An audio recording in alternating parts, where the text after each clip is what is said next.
마지막 세션을 시작하도록 하겠습니다. 제가 마지막이라고 말씀을 드렸는데 영어에 관용구가 하나 있죠. last but not least 이런 말을 합니다. 그래서 순서가 마지막이지만 가장 중요한 주제입니다. 지금 현재 한국 산업계에서 가장 핫한 이슈가 되고 있는 산업 AI 문제가 되겠습니다. 주제 제목은 산업 일반 인공지능이 혁신적인 제품 설계와 공정 설계를 할 수 있을까라고 되어 있습니다. 이 산업 일반 인공지능이라는 말은 지금 이 세 분의 발제자께서 쿠킹하신 용어입니다. 이 주제와 관련해서 서울대 응용공학과 이정희 교수님, 고려대 산업경영공학부 임성훈 교수님, 유니스트 산업공학과 임치현 교수님께서 발제를 해주시고 세 분의 토론 과정에서 함께 참여해 주시면서 또 함께 가이드를 해주신 윤성로 서울대 전기정보공학부 교수님 함께 참석을 해주셨습니다. 임치훈 교수님께서 먼저 발제를 시작을 해주시도록 하겠습니다. 네, 안녕하세요. 저는 유니스트에 있는 임치현이라고 합니다. 저희 산업 AI 분과는 산업 인공 일반지능이 혁신적인 제품 설계와 공정 설계를 할 수 있을까입니다. 그래서 일단은 저희 세 명은 제가 먼저 발표를 할 텐데요. 저 같은 경우에는 이제 유니스트 산업공학과 있고 아까 포스코홀딩스에 오신 다른 분도 계시던데 이준규 리더님도 오셨던데 저는 포스코홀딩스 미래기술연구원에서 그룹 CDO를 맡고 있습니다. 그래서 저도 역시 요 그랜드캐스트를 준비하면서 뭐 연구뿐만 아니라 이제 기업에서 하는 일에도 굉장히 좀 많은 영감을 받았고요. 오늘 뭐 그중에 일부를 공유한다고 생각해 주시면 될 것 같습니다. 제가 후에는 저는 좀 문제에 대해서 말씀을 주로 드릴 거고 이정희 교수님이 그래서 인더스트리얼 AGI가 무엇인지 그래서 좀 구체적으로 설명을 해주시겠고요. 그게 됐을 때 어떤 좋은 일들이 있을 수 있는지를 임성훈 교수님이 설명해 주시겠습니다. 네, 저는 이제 현재 산업인공지능의 현황 및 한계를 먼저 좀 짚어볼 텐데요. 들어가기 앞서서 방금 이정동 교수님이 말씀해줬듯이 왜 지금 저희에게 이 산업인공지능 혹은 제조인공지능이 국가적으로 중요할까요?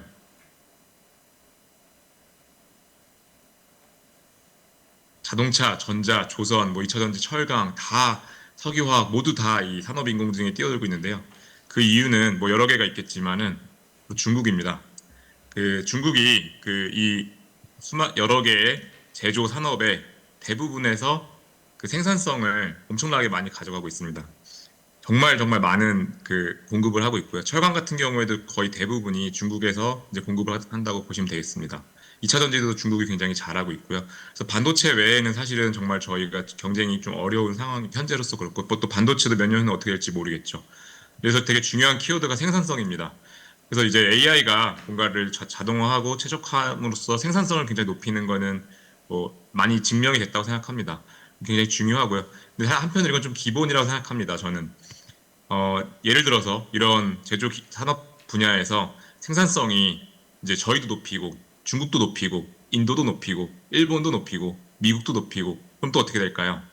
그럼 결국 또 거기서 또 경쟁입니다.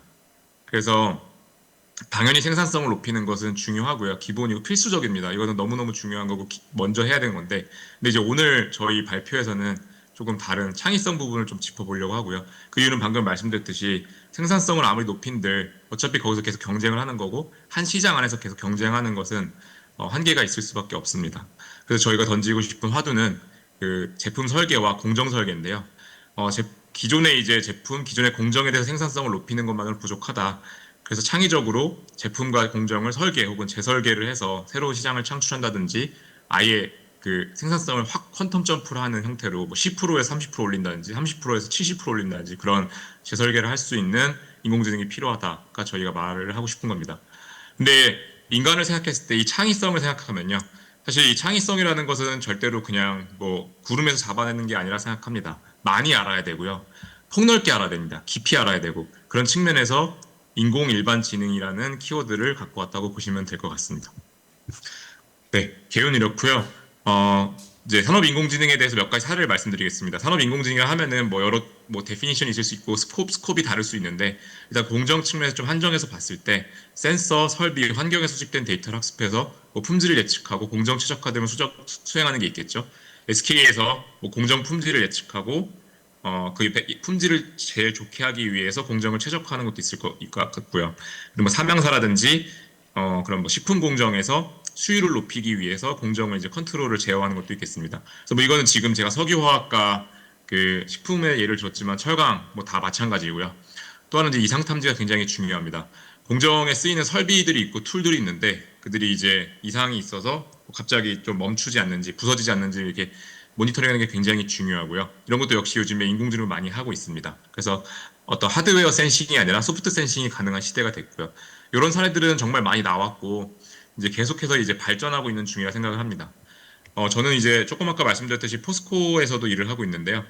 포스코에서 여러 좋은 사례들이 많이 나왔고 국내에서는 정말 뭐 이 어떤 그 산업 인공지능 쪽에서 좋은 사례들을 많이 갖고 있는 회사라고 생각합니다. 예를 들면 최근에 나온 건 이제 크레인 운전을 무인화해서 뭐 안전 측면이라든지 어떤 생산성 측면에서 좋은 성과들을 내고 있는 게 있고요. 또 최근에 이제 그 화두가 되고 있는 산업 안전 측면에서 어떤 가스가 새 나와서 그걸 사람이 마시게 되면은 사람이 이제 다치거나 죽게 되시는데, 근데 이제 그런 작업 그런 가능성이 없도록 로봇이 아예 가스가 나오는 것을 이제 막는 이렇게 막는 거죠.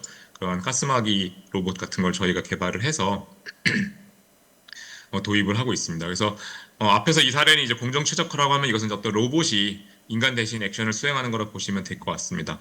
그래서 이제 뭐 저희는 포스코나 포스코 DX 홀딩스 같은 데서 이런 연구 개발을 도입을 하고 있고요. 근데 이제 이런 사례들이 뭐 우리나라뿐만 아니라 전 세계적으로 많이 나오고 있습니다. 이제 그런 사례들을 조금 일반화해서 개념도로 보면요. 어떤 산업 시스템에서 데이터가 나와서 혹은 사람한테 데이터 나와서 AI 모델이 있고요. 이 AI 모델이 갖고 있는 지식을 갖고 있는 서비스 혹은 로봇이 자동화, 최적화, 인간과 협력을 하게 됩니다. 근데 여기에 대해서 근본적인 그 기술적인 한계가 있는데요. 이제 이 영역에 있어서 갭이 있습니다. 예를 들어서 이 빨간색은 현재 주어진 데이터로 그 시스템에 대한 어떤 뭐 그 특성을 잘 표현한 이제 뭐 서치 스페이스라 보시면 되는데 요게 가장 높은 점이죠. 이제 Y축에 있어서 그러면 이제 최적의 세팅은 여기다라고 볼 수 있겠습니다. 하지만 이것은 이제 주어진 데이터로 이제 인공지능 모델을 만들었을 때 얘기고요. 사람 같은 경우에는 여러 멀티모달 데이터를 처리할 수도 있고 어떤 노하우, 암묵지 같은 게 있어서 더 많은 정보를 처리해서 사실은 그런 모든 정보를 다 학습한 그 사람이라고 전문가라고 하면은 여기가 최적점이다라는 거를 뭐 알 수 있겠습니다. 그래서 이 빨간색에서 이 파란색으로 갈 수 있도록 하려면은 현재 이제 이 시스템에 대해서 사람에 대해서 이 데이터가 충분히 잘 시스템을 표현하는가를 잘 봐야 될 거고요. 이제 기술적으로 많이 올라왔죠. 근데 아직 이제 산업인공지능에서 이제 많이 폭넓게 데이터를 학습한 단계는 아직 아닌 것 같습니다. 그리고 또 이제 데이터가 바뀌게 되면은 또 시스템이 바뀌게 되면은 이제 이 AI 모델이 다시 만들어져야 됩니다. 그래서 그런 그게 굉장히 조금 비효율적인 그 상태라고 볼 수 있고요. 이 서비스 영역을 보겠습니다. 로봇이 많이 도입이 되고 있는데 사실 로봇이 어떤 제한적인 일을 하는 건 이제 잘 하는데 조금만 더 다양한 태스크를 시키게 되면 사실 현재 로봇 대부분은 거의 모두는 일을 하지 못합니다.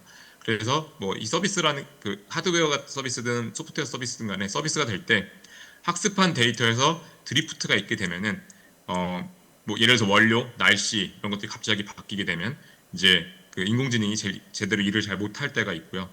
그리고 이제 조직적으로 분기 목표가 바뀌면 또 사람 조직이 바뀌게 되면은 역시 또 어떤 또 다른 유형의 드리프트가 생긴다고 보시면 되겠습니다.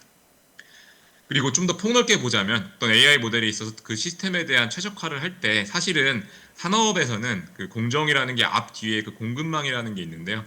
이제 소재를 만드는 거든 제품을 만드는 거든 간에 그 앞뒤의 걸 다 고려할 수 있어야 됩니다. 그래서 원료 조달 측면, 관리, 생산 공정의 단순성, 뭐 판로 개척, 관리, 그리고 주문형 생산 공정이냐, 정해진 연속 공정이냐, 뭐 이런 특성에 따라서 비단 그 특정 공정에 대한 AI 모델을 볼 때 그 공정만 보는 게 아니라 앞뒤로 폭넓게 볼 수 있어야 되고요. 그 종단으로도 되게 다른 차원으로 되게 폭넓게 또 볼 수 있어야 됩니다. 어떤 밸류 체인 관점에서 정말로 생산 현장에서 쓸 것인가, 그리고 AI 모델 연구 자체는 잘 됐지만 실제로 그거를 이제 운영을 할 때 서비스를 할 때 비용이 감당 가능한 요즘에 에이전트 기술이 굉장히 많이 발전을 해서 많이 도입하려고 하는데 실제 쓸 때 그 추론 코스트 비용이 어마어마합니다. 그런 것도 굉장히 고려를 해야 되고요. 이제 앞 단계 단위 공정의 최적이 뒷 단계도 최적일 것인가 아닐 수 있습니다. 그리고 공정 AI 모델 자체의 성능은 좋지만 뭐 인사 노무 측면에서 부정적인 영향이 있을 수도 있고요. 그래서 이런 폭넓게 생각을 해야만 비로소 이 산업 인공지능이 그 조직 내에서 실제 이제 비즈니스 가치를 창출되는 잘 쓰일 수가 있습니다. 그래서 폭넓게 알아서 변화에 강건하고 적응 가능한 어떤 지속적으로 발전할 수 있는 일반화 가능 AI 모델을 발전할 필요가 있고요. 그리고 나아가서 새로운 공정과 제품을 재설계해낼 수 있는, 설계해낼 수 있는 일반화 가능 AI 모델을 발전할 필요가 있습니다. 그래서 한 땀 한 땀 한 시스템에 하나씩 AI 모델을 만드는 게 아니라 이 전체를 아우르는 뭔가가 있어서 여기 맞춤화될 수 있는 게 아마 미래의 모습이라 생각을 하고 있고, 비단 맞춤화되는 것뿐만 아니라 또 새로운 공정까지도, 새로운 제품까지도 이렇게 제안할 수 있는 게 가장 좋은 이상적인 미래의 모습이라 생각합니다. 그래서 이제 이런 생산성, 창의성 측면에서 이제 생산성은 스페셜라이즈드 AI로도 충분히 가능하다. 근데 창의성까지 가려면은 뭔가 제너럴라이저블한 AI가 가능하다, 필요하다라는 것은 이제 좀 전달됐을 것 같습니다. 저희가 얘기하는 게 사실 어떤 그 마법 같은 인공지능을 말하는 건 절대 아니고요. 이제 AI, 내로 AI와 그 AGI, 그 AI, 그 초지능 관점에서 인간 정도의 수준을 가진 인공 일반 지능이다, 이렇게 보시면 될 것 같습니다. 근데 이제 이런 현재 인더스트리 AGI로 가기 위해서 기술적으로 관련 있는 개념들을 좀 짚어보면요. 파운데이션 모델이라는 게 있습니다. 파운데이션 모델은 이제 다양한 데이터를 그 다양한 태스크용으로 사전학습을 해서, 다양한 데이터를 사전학습해서 다양한 태스크에, 다운스트림 태스크에 이제 맞춤을 쓸 수 있게 하는 기반, 말 그대로 기반 모델이고요. 근데 이제 현재의 파운데이션 모델이 지금 발전하고 있는 방향이 이제 멀티모달로 또 당연히 가고 있고, 또 도메인 논리지, 그리고 피지컬 러, 그리고 여러 뭐 다른 그 노하우들이 집약된 데이터들을 학습을 해서 더 많은 태스크를 할 수 있는 방향으로 가서 어떤 혁신까지 할 수 있는, 뭔가 새로운 거를 발견해내는 그런 파운데이션 모델을 발전하고 있다고 생각합니다. 근데 여기서 더 나아간다고 생각하는 거는 이제 또 사람이 생각한 이 전문가의 뇌라고 하겠습니다. 그 전문가의 뇌에 있는 이제 월드 모델 안에 좋은 월드 모델이, 그 공정이라든지 제품이라든지 공급망 전체에 대한 좋은 월드 모델이 만들어지려면은 이런 다양한 데이터를 학습할 수 있는 아키텍처도 있어야겠지만, 무엇보다 그 아키텍처 어떤 그 공정, 그리고 공장의 어떤 그 프로세스, 관련된 공급망, 밸류 체인을 이해할 수 있는, 그냥 예를 들어서 LLM한테 이걸 더 먹여가지고 그냥 파인 튜닝하는 게 아니라요. 잘 먹여야겠죠. 그래서 굉장히 어떻게 잘 먹일 것인가. 그리고 그게 LLM 구조가 아닐 수도 랭귀지 모델 구조가 아닐 가능성이 매우 크다 생각을 하고요. 그래서 어떤 프로세스를 이해할 수 있는 파운데이션 모델이 나와야 지능으로서 역할을 할 수 있다 생각을 합니다. 이게 등장을 하게 되면은 여러 시스템, 그 사람을 아우를 수 있는 기반 모델이 있어서 맞춤화될 수 있고요. 나아가서 이 그 뭔가 인풋을 아웃풋으로 컨버트하는 이 공정, 혹은 이 아웃풋에 대한 제품에 대한 새로운 모습을 이렇게 제안할 수도 있는 약간의 익스트라폴레이션도 되는 거죠. 창의성을 갖춘 기반으로 활용될 수 있다 생각합니다. 그리고 아까 말씀드렸던 어떤 이 좁은 제한된 데이터를 학습해서 그 로컬 옵티멈을 찾는 게 아니라 사람처럼 다양한 데이터를 폭넓게 처리하고 암묵지까지, 노하우까지 활용을 해서 정말 글로벌 옵티멈에 가까운 것을 찾을 수 있고, 혹은 사람도 못 찾은 것을 제한해 줄 수 있는 그런 단계로 갈 수 있다고 생각하고요. 그리고 드리프트 굉장히 강건해지게 되겠죠. 사람이 그렇듯이 새로운 환경을 마주하더라도 바로바로 적응하고 바로바로 이제 그 약간의 전이를 잘 할 수 있는 그런 형태로 발전할 거 생각을 하고요. 그리고 말씀드린 그 공정만 보는 게 아니라 앞뒤를 다 보고 그냥 공정 외에 앞에 원료단에 또 생각해서 굉장히 좀 더 싼 원료로 또 화학 성상이 다른 조금 싼 원료로 고품질의 어떻게 그 제품을 만들 것인가, 이런 것도 그 제안을 할 수 있는 형태가 될 거고요.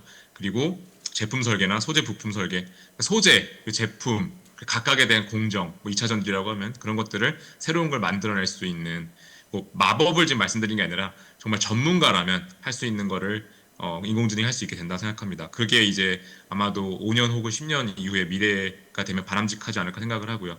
모든 산업에 대해서 그런 게 나오는 게 아니라 특정 산업별로 산업 인공 일반지능이 나올 수 있다고 생각합니다.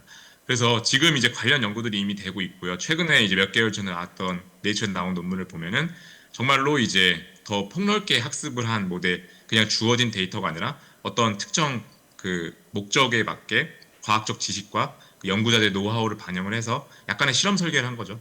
그래서 여러 그 노하우와 정보를 다 포괄하기 위한 데이터를 만들어내서 학습을 했더니 굉장히 새로운 것들도 잘 찾고, 그리고 나아가서 이거를 만들어내기 위한 어떤 공정에 대한 힌트까지 찾을 수 있는 그런 뭐 기초 연구가 네이처에 나왔고요. 그래서 이런 것들은 이제 더 발전하게 되면은 저희가 지금 말씀드렸던 산업 인공 일반 지능의 이제 그 어떤 토대가 된다고 생각을 합니다. 그리고 이제 제품 설계 측면에서는 이런 전문가와 같은 이 사람 정말 전문가다, 반도체 쪽에 짐 켈러라고 하는. 근데 이제 이런 분들이 하던 일을 이제 기계가 어느 정도 할 수 있게 되지 않을까 생각을 합니다. 그리고 이제 그렇게 돼야지 이제 우리나라 정말로 이제 제조 강국의 그 위상을 유지할 수 있다 생각을 하고요. 이제 그런 산업 인공 일반지능은 이제 앞뒤로도 폭넓게 볼 수 있어야 되고 가치 사슬 측면에서 폭넓게 볼 수 있게 된다고 믿습니다. 그래서 방금 말씀드렸듯이 이제 저희 나라에 너무너무 중요한데요. 그 말씀드렸듯이 중국이 너무 그 위협적이고 생산성을 높이는 건 그들도 하고 있습니다. 인도도 하고 있고요. 이거는 뭐 시간에 따라서 누가 앞서가냐 뒤따라가냐의 어떤 차이는 있겠지만은 어차피 생산성은 계속 올라간다 생각합니다. 지금까지 사실 인공지능이 나오기 전에 생산성을 계속 올렸죠. 근데 이제 더 나아가서 저희가 정말로 더 그 나라도 발전을 하고 그 국가적으로 그 제조 강국의 위상을 유지를 하려고 하면은 한 발 더 앞서서 창의성까지 생각을 하고 또 새로운 시장을 창출할 수 있고 그 단순한 그 점진적인 생산성 개선이 아니라 어떤 퀀텀 점프를 할 수 있게 하는 어떤 창의성을 만들어낼 수 있는 인공지능이 필요하다 이렇게 말씀드리고 싶고요. 다음 발표에서는 이어서 이정혜 교수님께서 그래서 이제 인더스트리얼 AGI가 뭐냐, 어떻게 만들어질 수 있는가에 대해서 좀 더 설명을 해주시겠습니다. 감사합니다. 네, 안녕하세요. 저는 서울대 응용공학과 이정혜라고 합니다. 반갑습니다. 네, 저는 어떻게 보면 좀 어려운 주제를 맡았는데요. 그 인더스트리얼 AGI라는 새로운 개념을 저희가 제안을 했잖아요. 이 개념이 구체적으로 좀 어떠한 내용인지 그래도 조금 감을 잡으실 수 있게 청사진 정도는 그려드려야 될 것 같아서요. 저희가 생각하는 인더스트리얼 AGI가 무엇인지 저희 나름대로 생각해 본 것들을 좀 말씀을 드리려고 합니다. 그래서 이미 앞서서 이 인더스트리얼 AGI가 얼만큼 중요한 역할을 앞으로 할 것인지에 대해서는 충분히 설명이 된 것 같고요. 좀 더 구체적인 내용을 살펴보겠습니다. 한 번 더 그 기존에 있는 인더스트리얼 AI를 한번 랩업을 해보자면요. 센서 설비에서 수집된 데이터를 이제 학습을 해서 품질 예측이나 공정 최적화 등을 수행하는 거라고 생각합니다. 저는 이제 이쪽 분야에서 오랫동안 연구를 좀 수행을 해왔고요. 그 산업에 있는 실제 데이터를 활용을 해서 그들이 원하는 어떤 목표에 맞는 AI를 개발하는 연구를 쭉 해왔습니다. 앞으로의 인더스트리얼 AI는 디지털 트윈과 이제 결합되는 것들이 이제 당연해지고 있는데요. 단순히 이제 수집된 데이터뿐만 아니라 현실 시스템을 이제 가상 공간에 복제를 하고 거기서부터 얻어지는 데이터 또는 현실 시스템에서 얻어지는 그 데이터 그것들의 피드백을 통해서 예측과 제어를 최적화하게 됩니다. 사실 이렇게 디지털 트윈과 결합하게 되는 가장 큰 이유는 단순히 데이터를 통해서 현상을 보는 것보다는 실제 현실 시스템을 옮겨놓은 가상 공간에서 물리적 일관성과 또는 인과적 직관을 조금 더 확보할 수 있는 어떤 토대를 마련하기 위함이라고 생각을 하고 있고요. 그래서 그 다음으로 생각하는 넥스트 스텝이 코그니티브 트윈이라는 개념입니다. 그래서 이렇게 만들어진 코그니티브 트윈 위에서 실제로 이제 자율 제어로서 로봇이 지능을 가져서 실질적으로 제어를 할 수 있는 그런 피지컬 AI로 나가는 발전 가능성을 타진하고 있다라고 보아지고 있고요. 가장 대표적으로 이제 독일의 지멘스와 프랑스에 있는 다소 시스템에서 이런 디지털 트윈을 결합한 AI 시스템을 개발하고자 하는 노력들을 굉장히 많이 하고 있는 상황입니다. 그렇지만 저희가 제안하는 이제 저희가 생각했을 때 기존 접근법은 이렇게 디지털 트윈과 결합한 것들도 현재 공정의 설계 공간과 장비 설정 범위 내에서, 그러니까 주어진 스콥 내에서 얻어진 데이터들을 학습을 해서 품질을 예측하거나 공정을 최적화하는 작업을 수행하는 좀 로컬 옵티마에 좀 국한되어 있는 그런 어프로치라고 저희는 생각을 하고 있고요. 그러면 제조에서 필요한 진정한 의미의 혁신은 무엇인가? 라는 질문을 다시 한번 던져보게 되었습니다.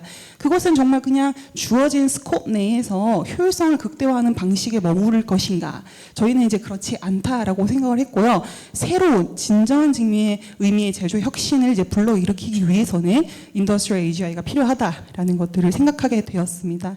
간단한 예시를 한번 들어볼게요. 암모니아 합성은 너무나도 중요하죠. 전 세계 비료, 에너지 산업에서의 핵심 되는 그런 암모니아입니다. 그래서 이 암모니아를 합성하는 방식이 굉장히 중요하죠. 기존에 이제 가장 대표적으로 사용하고 있는 합성법이 하버-보슈 합성법입니다.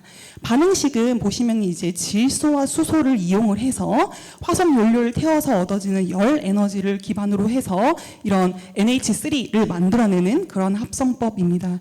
그렇지만 보시다시피 온도나 압력이 굉장히 높이 필요합니다. 그래서 막대한 에너지를 소비하고 있고 탄소 배출도 굉장히 심각한 상황입니다.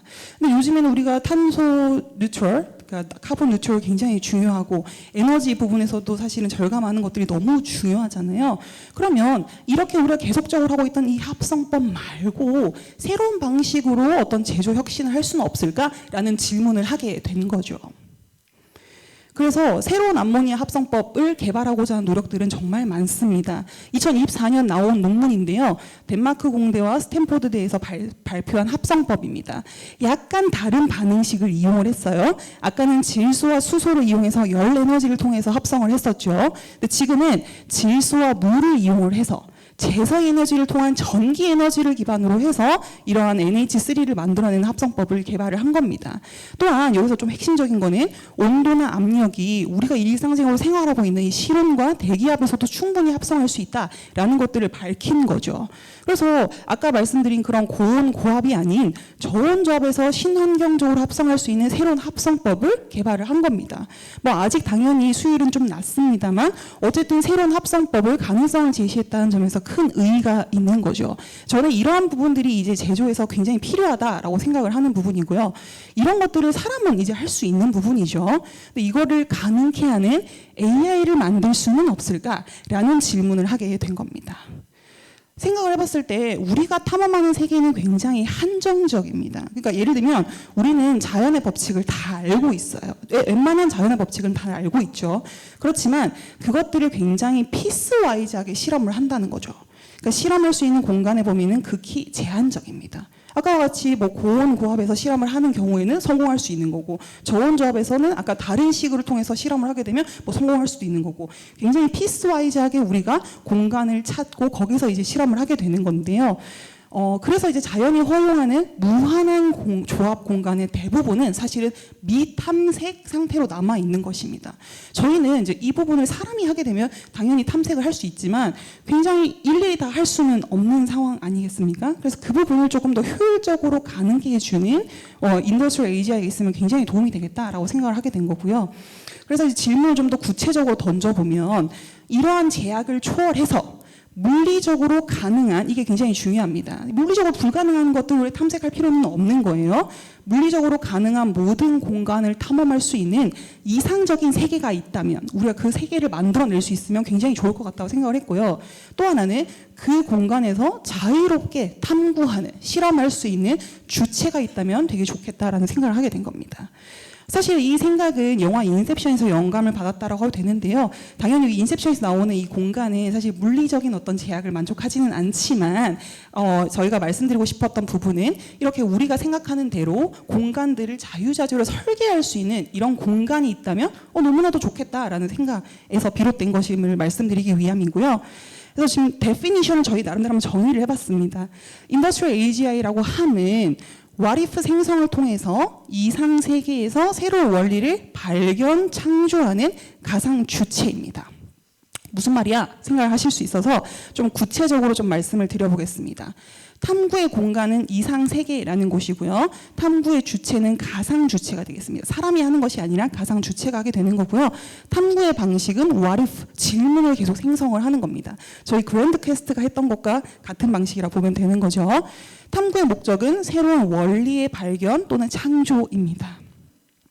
What if 생성이라고 하면 저희 어디서 영감을 받았냐면 인간은 특정 문제를 마주했을 때 상상력을 발휘할 수 있습니다. 아까와 같이 고온 고압에서의 하버-보슈 합성법이 약간의 문제가 있네. 그럼 우리가 새로운 방식을 한번 떠올려 볼까? 전기 에너지를 활용해서는 할 수가 없을까? 라는 생각들을 하게 되는 거죠. 그것과 마찬가지로 What if를 생성하는 겁니다. 그러면 가상 주체는 what if를 생성하고 이상 세계를 지휘하는 이제 지성이 되겠습니다. 그럼 여기서 이상 세계란 무엇이냐? 현실 세계의 물리 법칙은 그대로 유지를 하되 그 법칙의 강도, 제약, 결합 관계를 내 마음대로 자유롭게 조정할 수 있는 가상의 탐구 공간입니다. 정말 무한히 제너레이션 할 수 있는 실험실이라고 보시면 되는 거죠. 이 이상 세계는 두 개의 층으로 구성이 되어 있습니다. 첫 번째 층은 이론적 모델링 층이고요. 여기는 말 그대로 이론을 계산하는 층입니다. 두 번째 가상 실험 층은 그 이론을 기반으로 실제 실험 장비 위에서 어떤 현상들이 발현되는가 실험하는 그런 가상 공간이 되겠습니다.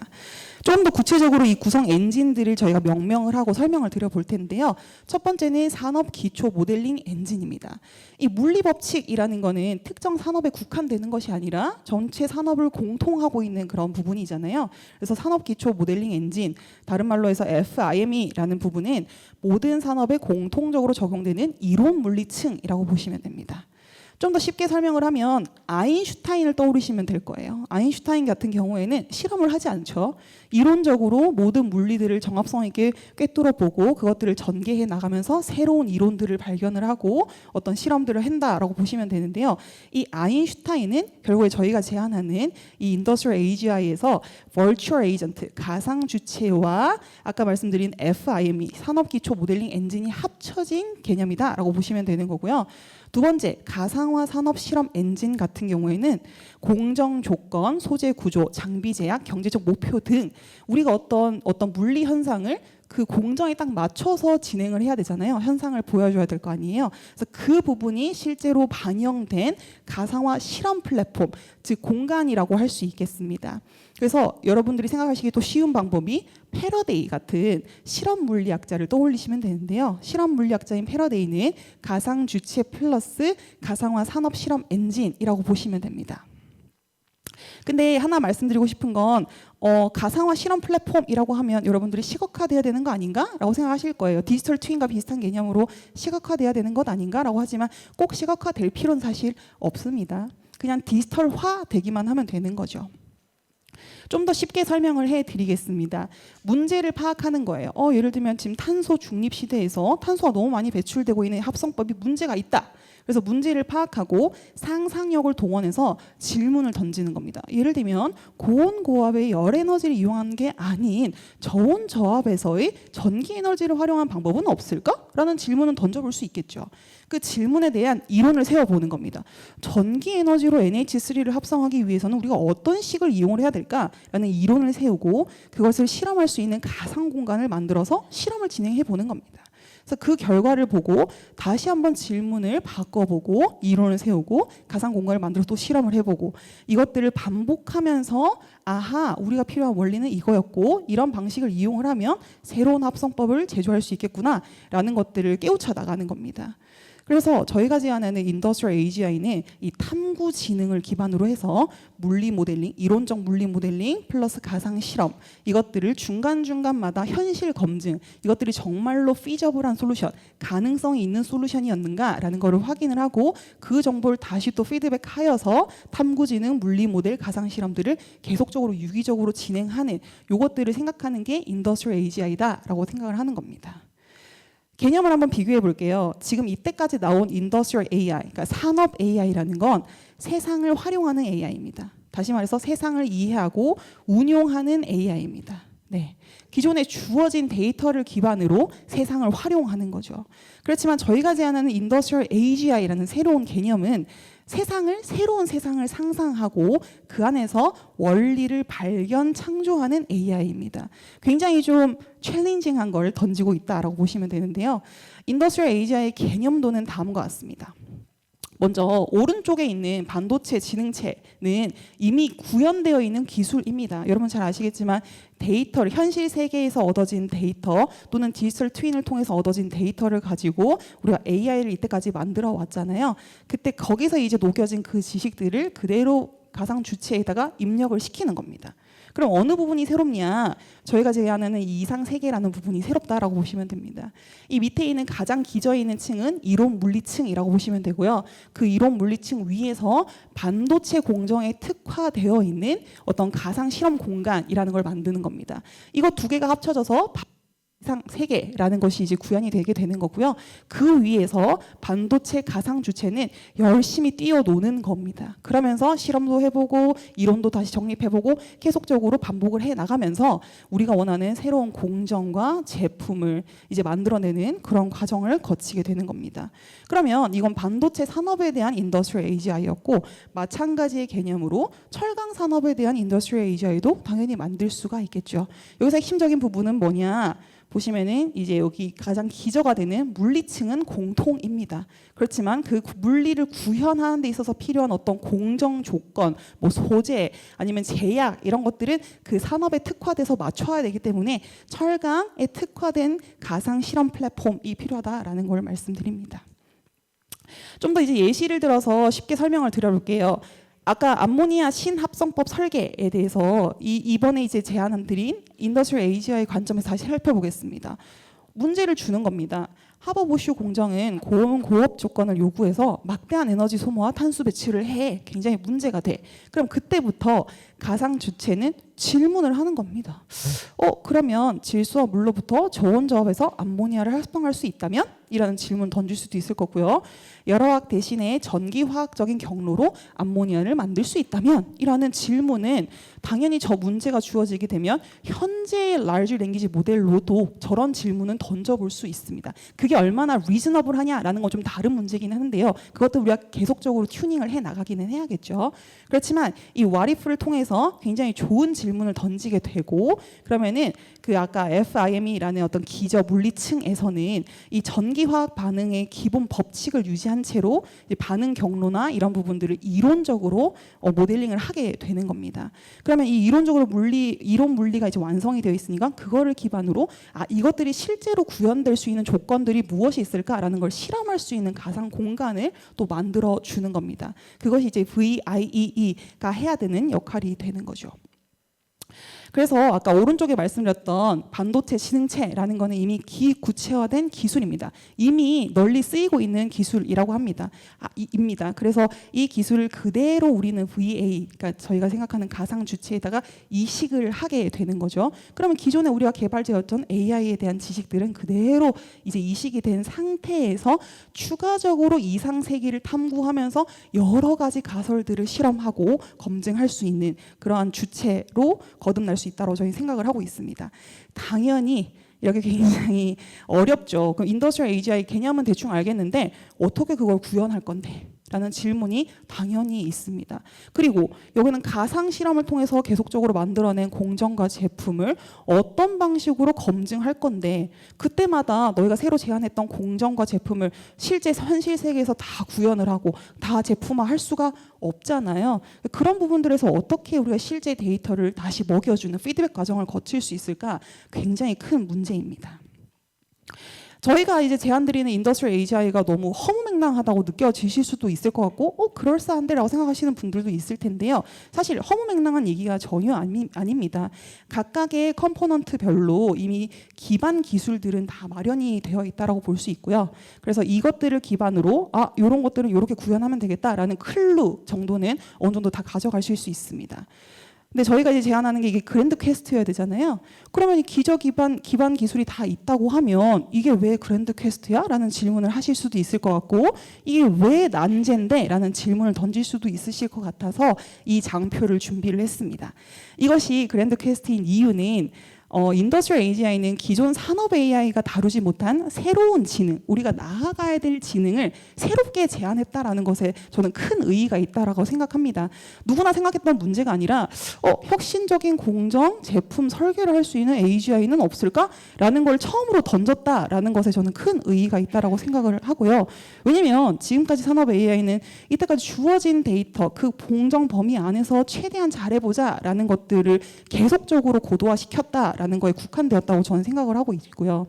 그렇지만 인더스트리얼 AGI는 AI가 스스로 문제를 정의하고 물리 법칙을 탐구, 실험하고 새로운 제품 공정을 창조하는 지능을 목표로 한다는 점에서 굉장히 새롭다라고 얘기를 할 수 있습니다. 다시 말해서 인간 과학자의 과학적 탐구, 지금 과학자들의 꿈을 다 꾸고 계시잖아요.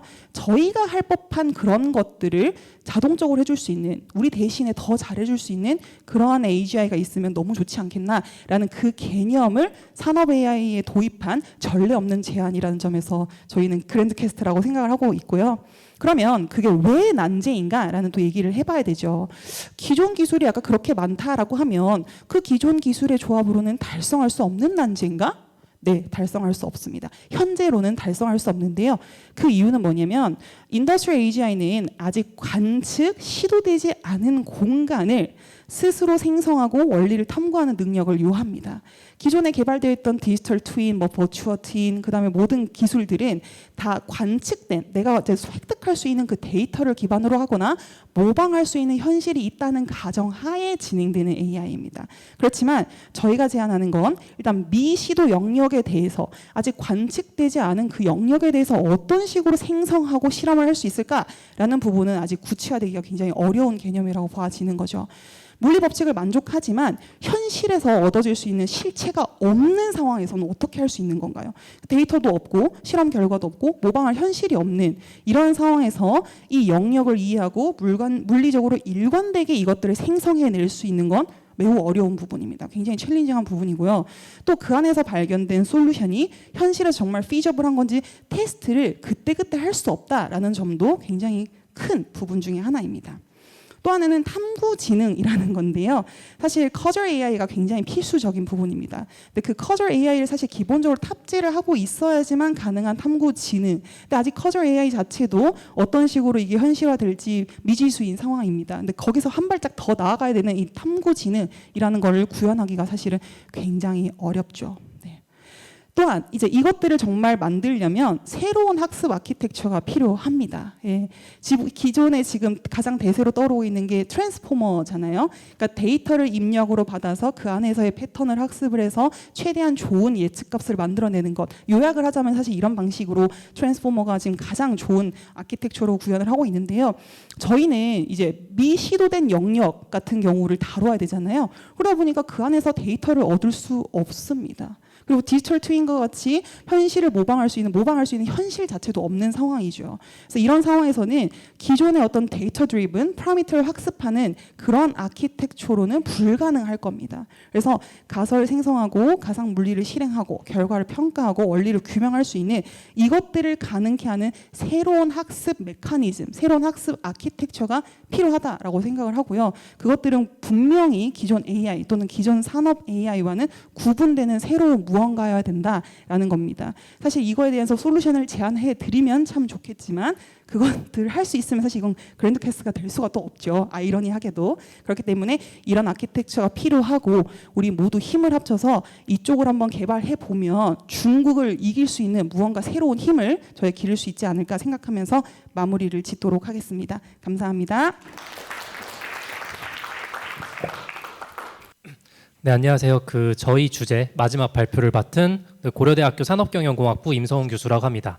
이제 앞서서 임치영 교수님하고 이정혜 교수님께서 이제 저희 주제에 대해서 말씀을 드렸고요. 이제 저는 이제 마지막으로 저희가 이제 제시한 그 난제를 어떻게 좀 구현하고 검증할 수 있을지를 우선적으로 좀 제시해보는 좀 역할을 맡았고요. 그래서 이제 저희가 제시하고자 하는 방법을 일단 이렇게 드림 매뉴팩처링이라고 이름을 지어보았습니다. 그래서 드림 매뉴팩처링이란 무엇이냐를 먼저 좀 설명을 하면서 진행을 하도록 하겠습니다. 저희가 정의한 드림 매뉴팩처링은 혁신적인 제품 설계와 이제 공정 설계로 이렇게 정의를 할 수 있습니다.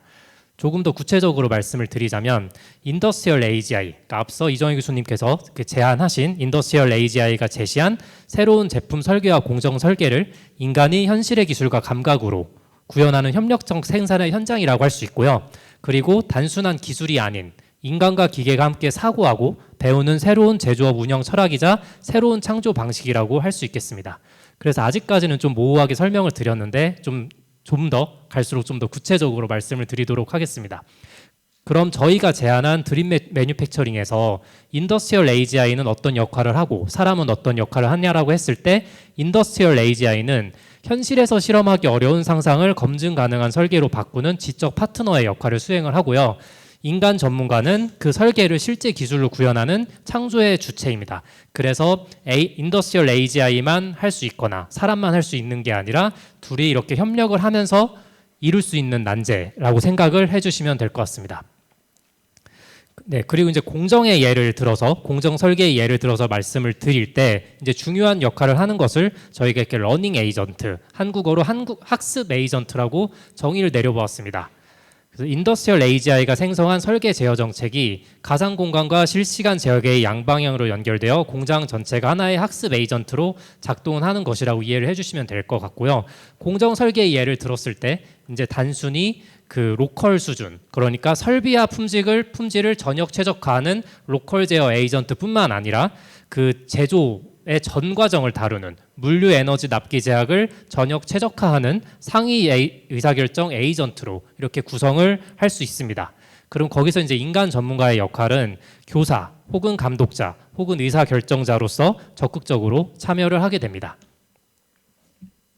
네, 그럼 저희가 제안하는 드림 매뉴팩처링, 그러니까 즉 혁신적인 제품 설계와 공정 설계를 하고자 했을 때 저희는 이렇게 4가지 모듈로 구성이 될 수 있다고 생각을 해보았습니다. 그래서 첫 번째는 공정 센서, 소재 특성, 공급망, 문헌 데이터를 통합하여 학습을 하는 멀티모달 러닝 모듈이고요. 두 번째는 생성형 AI 모델과 시뮬레이션, 강화학습을 결합해 설계, 제어, 운영을 통합하는 제너레이티브 AI 시뮬레이션 RL 인테그레이션 모듈입니다. 그리고 세 번째는 인간 전문가 피드백을 학습 루프에 반영을 하는 휴먼 인 더 루프 모듈이고요. 앞서 세 개는 현존하는 기술인데 이제 여기서 저희가 얘기하는 드림 매뉴팩처링이라고 했을 때 중요한 부분인 드림 컨셉은 현실 데이터 밖의 조합을 탐색하고 검증하는 상상 기반 외삽 지능이라고 할 수 있고 가장 중요한 부분이라고 할 수 있겠습니다. 그래서 이 부분에 대해서 좀 더 자세하게 각각 설명을 드려보겠습니다.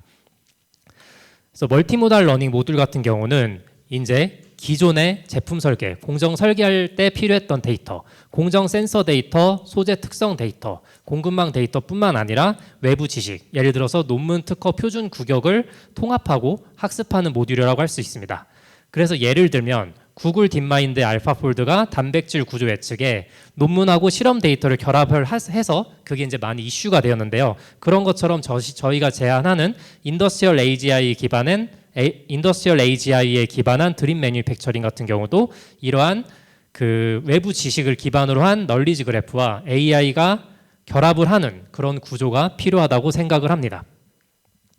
그 다음에는 제너레이티브 AI 시뮬레이션 RL 인테그레이션 모듈로 구성이 되는데요. 우선 생성형 AI로 새로운 소재 제품 공정 후보를 생성하고요. 그 다음에 시뮬레이션으로 그 제품 공정 후보의 물리, 화학적 타당성을 검증을 합니다. 그리고 강학습 기반의 엔드투엔드 제품 공정 설계를 위해 시뮬레이션 환경에서 원료 투입부터 최종 제품 출하까지의 넓은 범위를 학습하여 최적 정책을 수립을 합니다. 그래서 이 개념에서는 지금까지는 뭐 생성형 AI, 시뮬레이션, 강화학습이라고 말씀을 드렸는데 AI 기술의 발전에 따라서 좀 더 좋은 알고리즘, 좀 더 좋은 방법론이 있으면 대체가 될 수 있다고도 생각을 합니다. 세 번째는 이미 알고 계신 휴먼 인 더 루프입니다.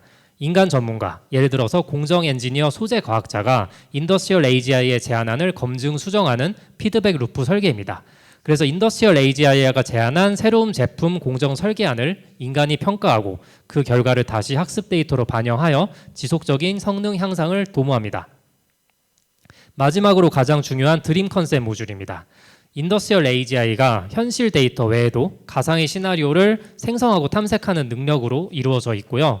아직 존재하지 않는 소재 공정 조합을 상상하고 이를 시뮬레이션으로 검증하고 외삽 능력을 통해 기존 지식 범위를 넘어선 혁신적 설계를 하는 모듈이라고 생각을 하시면 될 것 같습니다. 그래서 좀 추가적으로 말씀드리면 산업공학에서 이제 최적화라고 했을 때 그 솔루션 스페이스에서 가장 좋은 점을 찾는 거잖아요. 근데 이제 AI에서 그 우리가 학습 데이터 같은 경우는 이미 기존에 경험을 했던 데이터를 기반으로 최적의 해를 찾습니다. 그러니까 정말 이론적으로 가능한 솔루션 스페이스와 우리가 학습 데이터로 보유하고 사용이 가능한 데이터의 솔루션 스페이스가 좀 다를 수도 있다는 관점에서 시작을 했다고 생각해 주시면 될 것 같습니다. 네, 그래서 저희가 이렇게 꿈꾸는 게 단순히 허황된 게 아니라 일부 이렇게 되어 있는 사례가 있습니다. 그래서 보시는 화면은 구글 딥마인드의 알파 칩인데요. 강화학습을 이용해 칩 레이아웃 설계를 마치 게임처럼 다루어서 칩의 구성 요소를 하나씩 배치하고 시행착오를 통한 학습을 통해 개선을 한 사례입니다. 그래서 이 경우에는 이제 엣지 베이스드 GNN을 기반으로 해서 알파 칩이 상호 연결된 칩 구성 요소 간의 관계를 학습하고 서로 다른 칩 간에도 일반화할 수 있게 하였습니다. 그리고 또 다른 예로는 마이크로소프트에서 이제 최근에 제시한 메러젠입니다. 메러젠은 후보 물질을 선별하는 대신 특정 응용 분야에 필요한 설계 요구 사항을 프롬프트로 입력하면 새로운 물질을 직접 생성하는 방법입니다. 그래서 제한된 기존 물질 집합을 넘어 효율적인 물질 탐색을 가능하게 하는 생성형 AI 기반의 새로운 물질 설계 패러다임을 제시하였습니다. 그래서 이렇게 보시는 메러젠 그리고 앞서 설명드렸던 알파 칩 같은 경우도 저희가 제시를 하고자 하는 드림 매뉴팩처링의 일부라고 할 수 있는데요. 그 차이는 앞에서 이제 이정혜 교수님께서 설명을 해주신 그 버추얼 에이전트 그리고 아래 버추얼 인더스트리얼 엑스페리먼트 엔진 그래서 VA 그리고 VIE 같은 경우는 존재하고 이런 예시라고 할 수 있겠습니다. 하지만 모든 어플리케이션, 모든 산업에 적용될 수 있는 기본적인 파운데이션 모델, 앞서 설명드렸던 FIME가 없기 때문에 저희는 그것을 제시하는 것에 초점을 두어서 진행을 해보았습니다. 그래서 이제 저희가 제시하는 드림 매뉴팩처링에서 이제 검증 및 구현을 어떻게 할 것인지를 일단 아이디어를 정리를 해봤습니다. 그래서 4단계로 상상, 투영, 검증, 구현으로 이제 구성이 되어 있고요. 상상은 그 앞에서 드림 컨셉, 제약이 완화된 이상 공간에서 새로운 설계 조합을 탐색하고 원리적 감각을 형성하는 부분이고요. 그 다음에 투영은 피직스 인포인드 머신러닝과 강화학습으로 물리 일관성을 체득하는 중요한 단계입니다. 그리고 검증은 생산성, 에너지 효율, 품질 변동성, 탄소 배출 등의 키 퍼포먼스 인디케이터를 정량적으로 검증하는 단계이고요. 마지막으로 구현 단계는 소규모 공장에서 실증을 하고 그 결과를 다시 모델 학습에 반영을 합니다. 그럼 다시 상상 단계로 돌아가서 이러한 사이클이 계속되고 그러면서 혁신적인 제품 설계와 공정 설계가 가능하다는 제안을 드리고 싶습니다.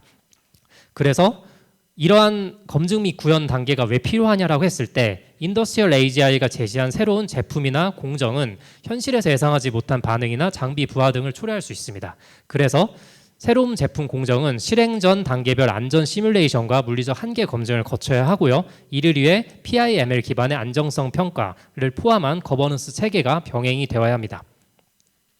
그래서 이러한 체계를 통해 모델을 지속적으로 모니터링하고 개선하게 만들었을 때 산업 현장에 적합한 신뢰할 수 있는 창조 지능이 형성을 할 수 있습니다. 그래서 저희는 이거를 피드백 가버넌스 루프라고 하는데요. 이름을 지어봤는데 실증 결과와 운영 데이터를 AI 학습에 지속적으로 환류를 하고 모델의 의사결정 품질과 현실 적합성을 장기적으로 추적을 하고 데이터 품질 보상함수, 안전 한계 등을 정기적으로 갱신을 하고 최종적으로 인더스트리얼 AGI가 시간에 따라 지속적으로 발전하는 지능으로 진화할 수 있도록 하게 하고자 합니다. 그래서 저희가 이제 좀 길게 설명을 드렸는데 저희가 하고자 하는 거는 그 앞서서 이제 그 이정희 교수님께서 설명을 해주신 AGI의 단계고 저희가 이거를 검증 및 구현하기 위해 보시는 바와 같이 상상, 투영, 검증, 구현의 사이클을 돌면서 이러한 프레임워크를 만들고 발전을 시키게 됩니다. 그랬을 때 저희가 궁극적으로 하고자 하는 거는 이제 왼쪽에 짐 켈러, 이제 앞에서 임채영 교수님께서 설명을 해주신 마이크로 프로세서 전문가인 짐 켈러의 예를 들어서 저희가 하고자 하는 걸 말씀드려 보도록 하겠습니다. 그래서 마이크로 프로세서 분야에서 짐 켈러 같은 전문가를 넘는 혁신가가 나와서 혁신적인 제품 설계, 공정 설계가 가능해졌습니다. 근데 이제 모든 산업 분야와 모든 제품에 이러한 혁신가가 있다면은 혁신적인 제품이 모든 산업과 모든 제품에서 나올 텐데 그렇지 않습니다. 그리고 또 앞서 말씀드렸던 메러젠, 마이크로소프트의 메러젠이라든지 그 다음에 구글 딥마인드의 그 알파칩 같은 경우가 모든 산업, 모든 제품에 있다면 혁신적인 제품, 혁신적인 공정을 만들 수 있겠죠.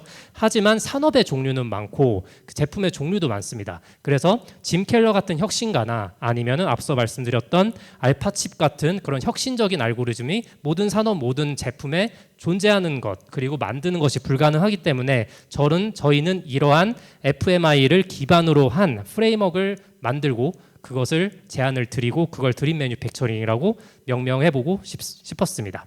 그래서 결론을 말씀드리겠습니다. 그래서 드림 매뉴팩처링 저희가 이제 좀 좀 거창하게 이름을 지은 드림 매뉴팩처링은 이제 혁신적인 제품 설계와 공정 설계를 말씀을 드리고요.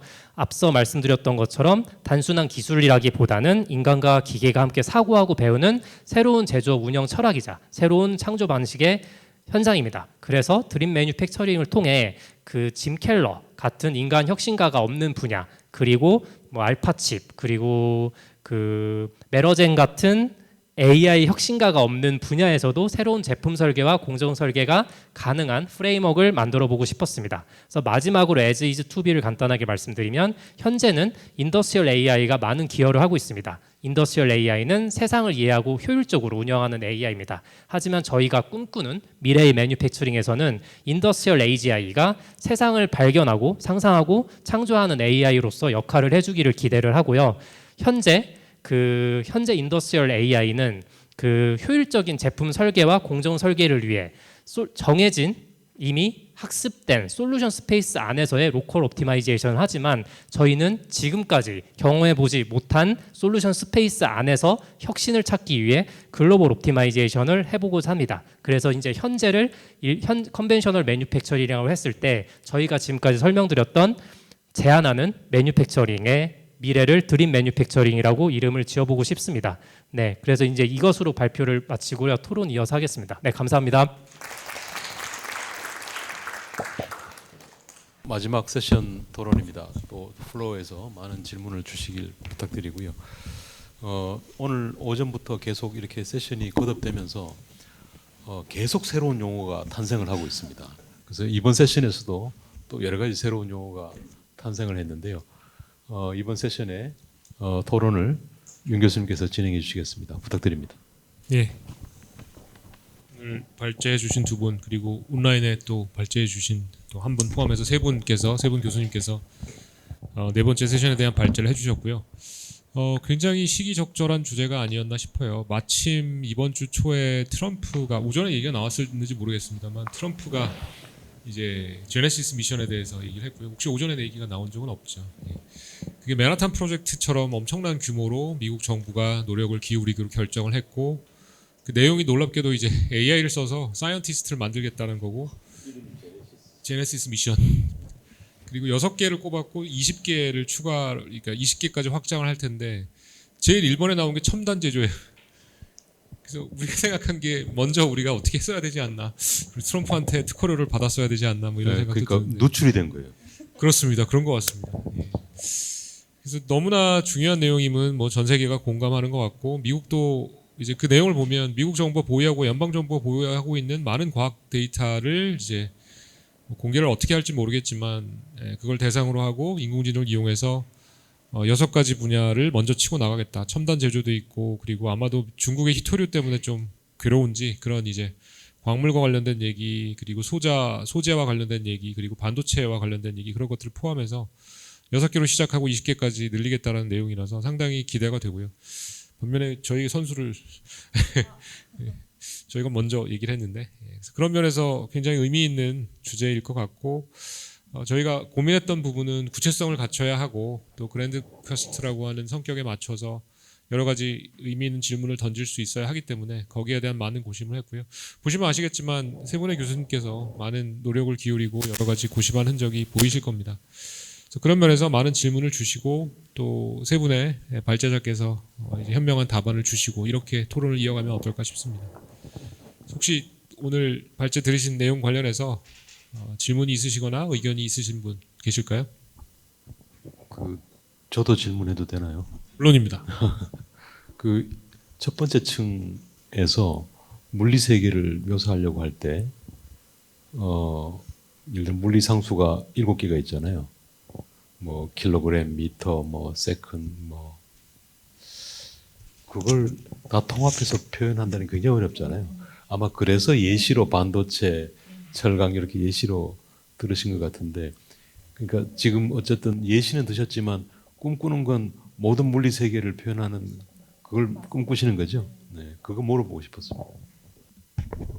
네, 사실은 아까 계속 말씀드린 산업 일반 인공지능을 저희가 개발을 하고 싶은 거잖아요. 특수한 어떤 산업에 기반한 걸 만들고 싶은 게 아니라 저희는 산업 일반 인공지능을 제안을 하고 싶고 그 기반이 되는 기저층을 그래서 저 어떤 산업에 국한된 것이 아니라 커먼한 스페이스로 두고 있는 상황입니다. 그 말씀하신 것처럼 물리라는 것들은 굉장히 일관적으로 이미 사실은 우리 현상에 있는 거거든요. 근데 그것들을 이제 수학적으로 모델링을 하는 부분이 사실 너무 어렵습니다. 그래서 일반적으로 현상이 드러나고는 있으나 그것도 우리가 알 수 있는 어떤 수학으로 정리할 수 있는 부분이 굉장히 제한적인 거죠. 그래서 그 방정식을 알고 있는 것도 그것들을 시뮬레이션 하는 게 또 어려운 순간이 있고요. 방정식을 애초에 모르는 현상들도 있습니다. 이제 그것들을 전부 다 어떤 데이터 기반의 뭐 오퍼레이터를 뉴럴 네트워크로 학습하는 것도 있고 시뮬레이션 자체를 또 학습하는 것도 있고 이런 방식으로 계속 개발되어 오고는 있으나 그것도 굉장히 일반적인 물리 현상 그리고 몇 개의 커플링 현상에 대해서만 사실은 모델링이 되어 있는 거고요. 그 여러 가지가 다중적으로 겹쳐져 있는 다중 물리 모델링에 대해서는 아직까지 사실 풀 수 없는 그런 부분이긴 하거든요. 그래서 이런 것들이 사실상 다 해결이 돼야지만 저희가 꿈꾸는 것들을 만들 수 있기 때문에 말씀하신 것대로 사실은 그게 굉장히 큰 난제 중에 하나입니다. 네, 저도 추가로 말씀드리면 저는 그냥 개인적으로 가장 좀 혁신적인 부분이 이제 그 FAMI라는 그 파운데이션 모델을 만드는 부분이라고 생각을 하는데요. 근데 이제 물리식 같은 경우가 정말 적용하려면 끝도 없이 많고 그 다음에 해결하려는 문제 그거를 물리식을 가져다 이제 구현하는 방법도 이제 끝이 없을 것 같아서 그게 이제 핵심이자 가장 좀 혁신적인 그리고 좀 챌린징한 좀 분야라고 생각이 되고요. 그게 이제 뭐 FIME를 하나 만들어서 끝이 아니라 이제 그것도 이제 시행착오를 거쳐서 계속 물리식을 추가하고 학습하고 그런 앞에서 제시했던 사이클을 돌면서 그 FIME도 발전을 해야 될 것 같고 그래야 될 거라고 생각을 합니다. 임치현 교수님도 혹시 한 말씀 해주실 수 있을까요? 네, 저는 조금은 더 보수적인데요. 뭐 이게 뭐 정답이 없긴 한데 저는 사실은 그런 정말 모든 걸 다 할 수 있는 걸 만드는 건 좀 오래 걸릴 거라 생각합니다. 근데 저희 그랜드 캐스트가 10년 이내에 될 수 있는 걸 만든다고 했을 때 특정 분야에 집중해서 먼저 이런 걸 만들고 좀 점차 확장해 나가는 게 현실적으로 좋지 않을까 생각을 하고 있고요. 윤성로 교수님께서 방금 제네시스 그 프로젝트 말씀해서 저는 몰랐었는데 방금 이제 바로 찾아봤는데 그런 일이 정말 지난번 이제 그 발표 때도 말씀드렸던 거지만 이런 산업 인공 일반지능이 가능한 거는 두 가지 접근법이다 생각하는데요. 정말로 이제 인공 일반지능이라고 하는 게 나와서 그게 산업에 적용되는 형태가 될 수 있을 것 같고 하나가 그 기술이 근데 제가 좀 그거는 좀 어렵고 멀 수 있다 생각하는데 우리나라 관점에서 지금 바로 할 수 있는 거는 특정 산업에서 특히 중요한 뭐 물리 지식, 도메인 지식, 그 노하우 이런 것들을 먼저 그 산업에 맞춰서 약간은 버티컬 그 스콥 안에서 그 인공 일반지능을 만드는 게 저는 피저블하다 생각합니다. 그리고 이제 그게 가능한 이유는 데이터인데요. 그 기업 인공지능 기술이 아무리 발전을 해도 그 기업이 갖고 있는 그 데이터를 밖에 낼 수는 없기 때문에 정말 좋은 뭐 인공 일반지능이 밖에서 나온 거를 쓰는 것보다 저는 이제 어떤 특정 스콥 안에서 특정 산업 혹은 특정 공정에 대해서 먼저 그 기업 데이터를 갖고 그 산업 인공 일반지능을 만들고 그 접근법을 점차 확장하는 것도 좋지 않을까 이런 생각을 말씀드리고 싶습니다. 방금 요 담론에 대해서. 예, 여러 가지 말씀 주셨는데요. 이제 좀 구현하는 면에서 좀 생각을 해봐야 될 것 같아요. 이제 이게 좀 챌린징한 난제이긴 하나 그래도 조금씩 진전을 이뤄야 될 것 같고요. 그런 면에서 보면 제안해주신 FIME 그리고 VIE가 약간의 힌트를 주지 않나 싶은데요.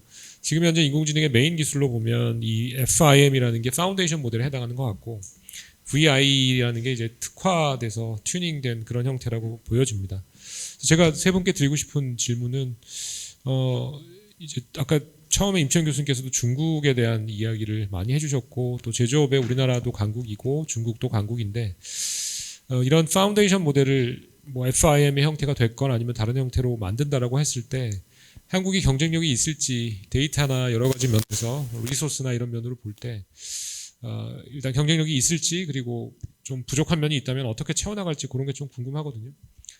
혹시 온라인 계신 임치현 교수님 먼저 한번 문을 띄워주시면 어떨까요?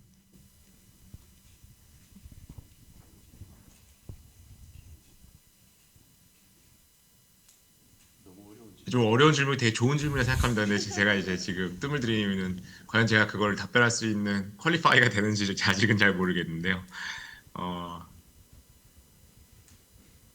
글쎄 뭐 한국이 더 잘할 수 있다 이걸 말씀드리긴 건 다른 나라들을 잘 몰라서 좀 조심스러운데 이제 전 잘할 수 있다 생각하는 이유는 저희는 충분히 몇십 년 동안에 되게 노하우가 쌓였고 이제 그 세대적으로 그 명장이라고 하는 그 30년 40년 전에 그리고 이제 저희 우리나라가 굉장히 발전을 할 때 이전 명장으로부터 뭔가를 전수 받으신 그 명장분들이 아직 활발히 활동을 하고 계시거든요. 이제 그분들이 이제 은퇴를 하시는 시점입니다. 그래서 그런 분들의 그 노하우 같은 거를 흡수해야 된다. 그걸 이제 뭔가 자산으로 남겨야 된다. 이거는 제 생각에 다양한 제조기업에서 굉장히 시급성을 느끼고 있는 것 같아요. 왜냐면은 세대가 바뀌고 있고 이제 지금의 세대들은 이제 과거 분들이 했던 일을 잘 안 하려고 하는 것도 있고 그래서 어떤 시기적으로 우리나라가 굉장히 이 일을 잘할 수 있는 때가 아닌가라는 생각은 좀 있습니다. 분명히 저희가 중국보다 더 노하우는 몇십 년 더 쌓여 있겠죠. 일본보다는 좀 덜 쌓였을 수도 있겠습니다. 일본은 뭐 되게 이런 모든 걸 기록하는 나라잖아요. 그래서 일본도 그런 걸 되게 잘할 수 있을 것 같긴 하고요. 또 근데 우리나라도 되게 잘하는 게 일단은 한번 하기로 결정을 하면 또 하니까 포스코가 됐으면 좋겠는데 포스코가 될지 뭐 다른 기업이 될지 모르겠지만 그 특정 제조 산업에 있는 기업의 그런 그 위에 경영진이 딱 결정을 해서 뭔가 많은 노하우와 데이터와 그런 것들을 다 자산으로 만들어 보자 이렇게 결정을 해서 한번 해보면 뭐 저는 해낼 수 있지 않을까 이게 하나의 프로젝트로서 그렇게 생각을 하고 그런 좋은 사례가 나오면 금방 이제 여러 제조 기업으로 확산될 수 있다고 뭐 희망하고 있습니다. 네, 좀 답변이 좀 애매모호한데 저는 저희가 되게 잘할 수 있다 생각을 하고요. 시기적으로 저희 나라에 굉장히 필요한 일이라 생각합니다.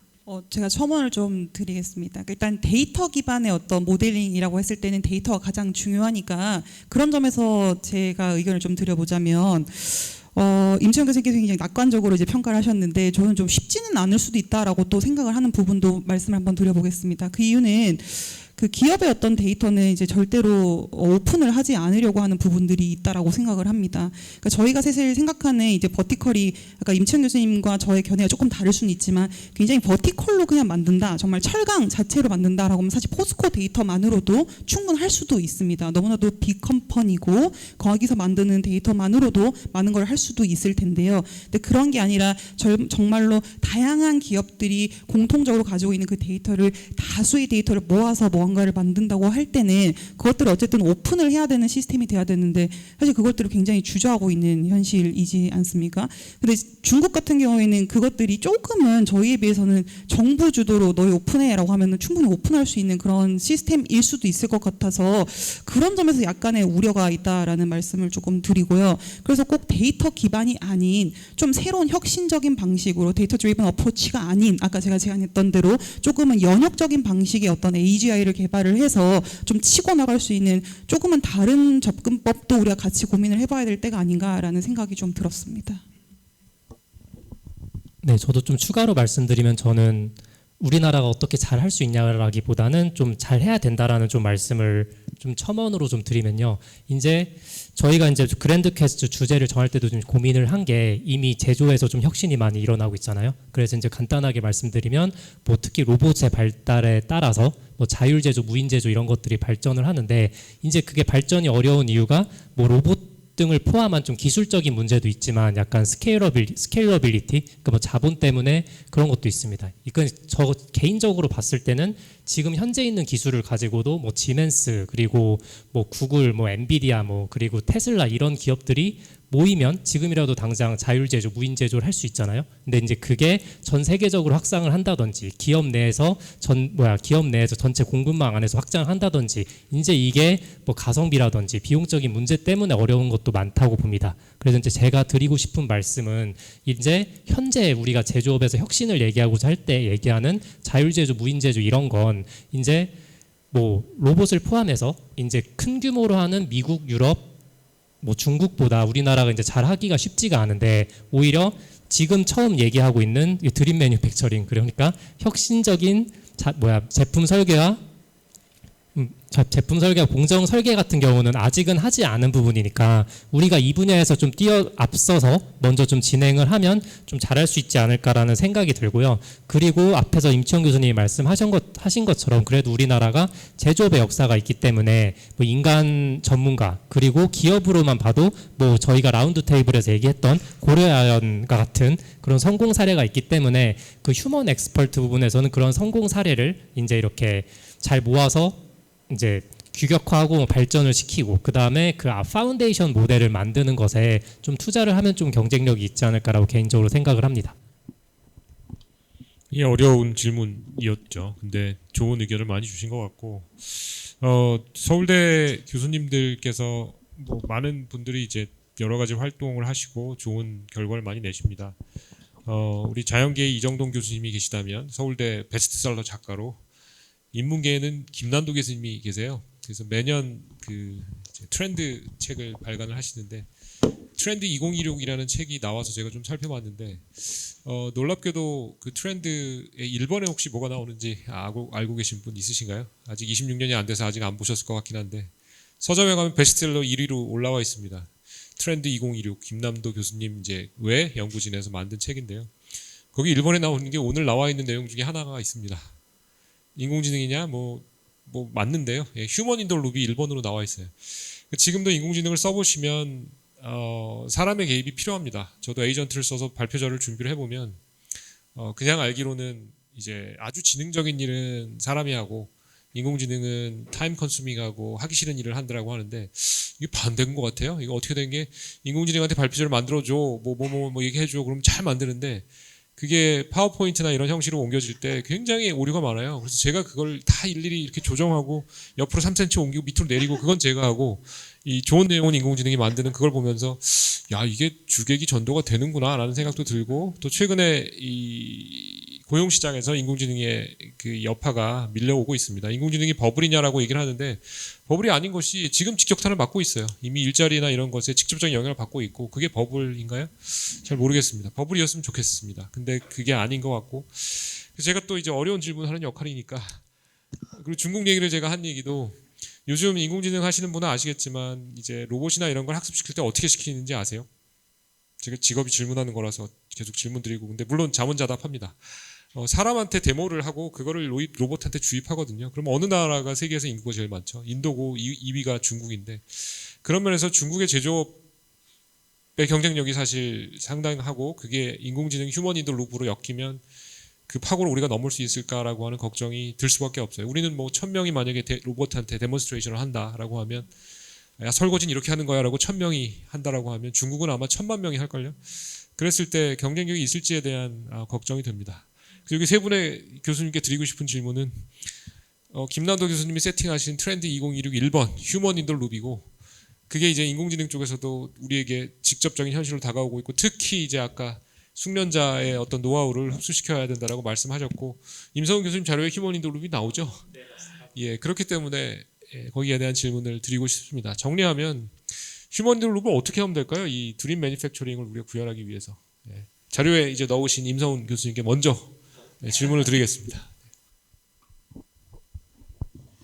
네, 그래서 이제 휴먼 인더 룹도 제가 이제 말씀드렸던 건 이제 뭐 제품 설계도 있고 공정 설계도 있고 그다음에 이제 저희가 하려는 게 이제 파운데이션 모델 만드는 거지만 그것도 일단 초기 단계에서는 정말 좀 산업마다 좀 다를 것 같습니다. 근데 이제 그냥 간단하게만 제가 일단은 말씀드리면 휴먼 인더 루프가 이제 중국 같은 경우는 이제 많은 사람이 많으니까 좀 사람을 대상으로 이렇게 좀 학습을 하는 것을 한다면 뭐 우리나라는 어떻게 뭐 중국은 그렇게 할 수 있느냐라고 했을 때 저희는 양보다는 그렇게 좀 제가 앞서 말씀드렸던 뭐 고려아연과 같은 그런 혁신적인 기업이라든지 아니면은 그 이미 저희가 제조 역사가 기니까 은퇴하시기 직전인 그런 현장 전문가들을 대상으로 휴먼 인더 룹을 이렇게 하면은 그래도 이제 중국이 이렇게 양적으로 할 때 우린 좀 질적으로 할 수 있지 않을까라는 정도만 답변을 드리고 다른 두 분께 답변 넘기겠습니다.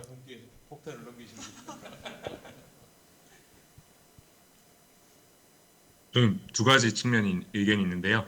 일단은 첫 번째로는 제가 아까 이제 뭐 좀 보수적으로 말씀드렸던 거는 뭐 이정희 교수님과 임성훈 교수님의 의견이 다른 게 아니라 그 모든 뭐 물리 지식을 다 아는 걸 처음부터 만들기보다는 뭐 특정 영역에 대해서 그걸 만들어서 그 점차 이렇게 성공해낸 다음에 횡전기를 하는 게 어떻겠냐 뭐 이런 거지.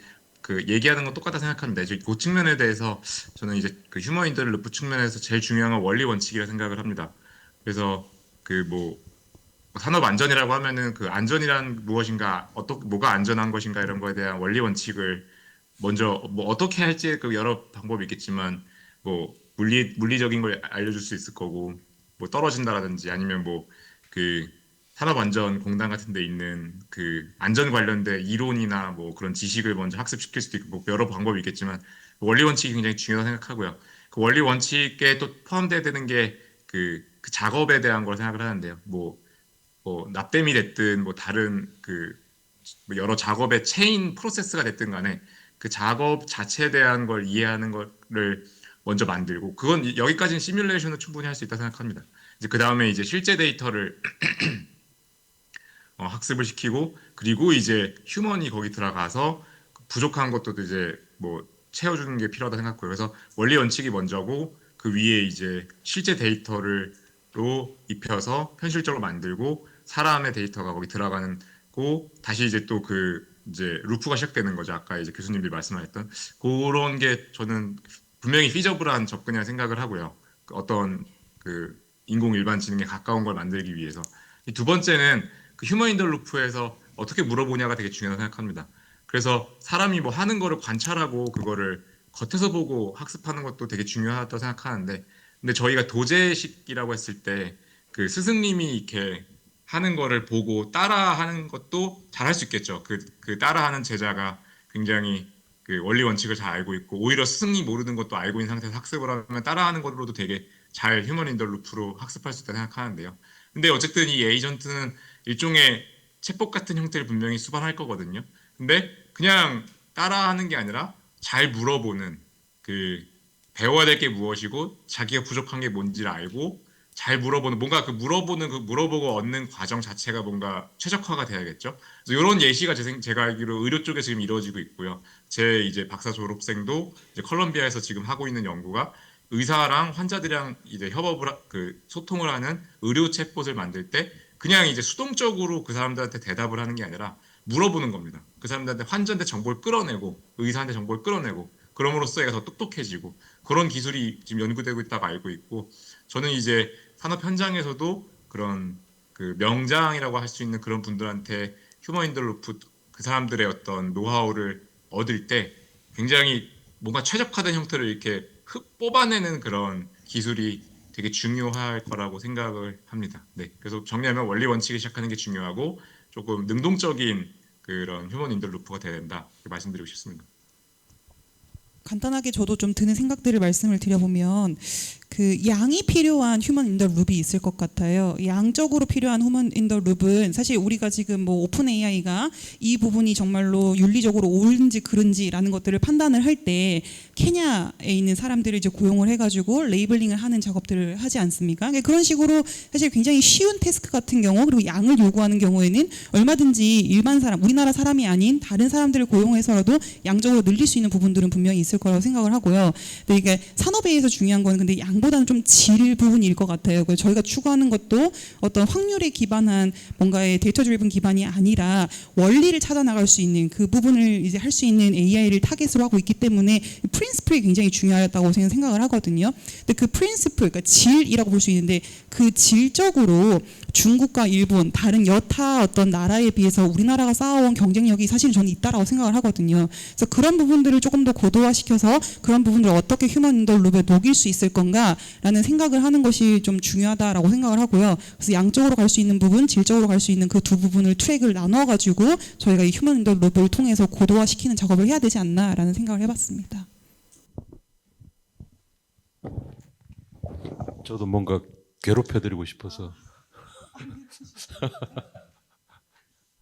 근데 휴먼 인더 룹 말씀을 하셨는데 제가 약간 조금 이해를 분명하게 하고 싶은 건 아까 예를 들어서 지금 은퇴하는 고숙련자들의 노하우가 우리가 아까우니까 그걸 받아들여야 되겠다라고 했을 때 그런 사람들이 갖고 있는 테스트한 정보를 이제 아직 데이터화되어 있지 않은 것들을 데이터화한다는 건 이 어떤 식으로든 암묵적으로든 명시적으로든 시도했던 영역 안에 있는 것들을 데이터화 시키자라고 하는 것처럼 제가 이해가 되거든요. 근데 지금 쭉 말씀하시면서 거듭 세 분 발표에서 계속 강조됐던 부분이 터치되지 않았던 미탐험 영역에 대한 이야기를 계속 하셨단 말이죠. 그런 면에서 아까 그 이정희 교수님께서 발표를 하시면서 연역적이라는 표현을 계속 중간중간에 쓰셨는데 그러니까 균합적으로는 우리가 알고 있는 데이터를 다 받아들이는 건 오케이.